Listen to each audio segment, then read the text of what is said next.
રાજ્ય સરકાર આગામી 2025 અને 26ના બજેટની તૈયારી કરી રહી છે અને તેમાં ખેડૂતલક્ષી યોજનાઓ માટે ખાસ ફાળવણી કરવામાં વિવિધ માંગણીઓ સામે આવી રહી છે।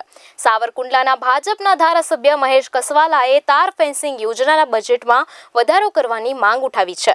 સૌરાષ્ટ્ર ખેડૂતો માટે તાર ફેન્સિંગ યોજના મોટી રાહતરૂપ સાબિત થઈ છે।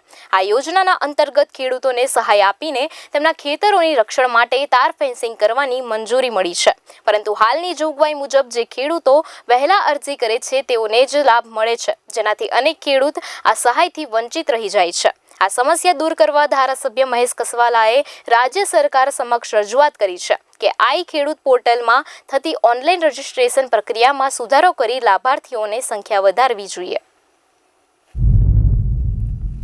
જંગલી પશુઓનો ત્રાસ સૌરાષ્ટ્રના ખેડૂતો માટે ખૂબ મહત્વનો પ્રશ્ન છે।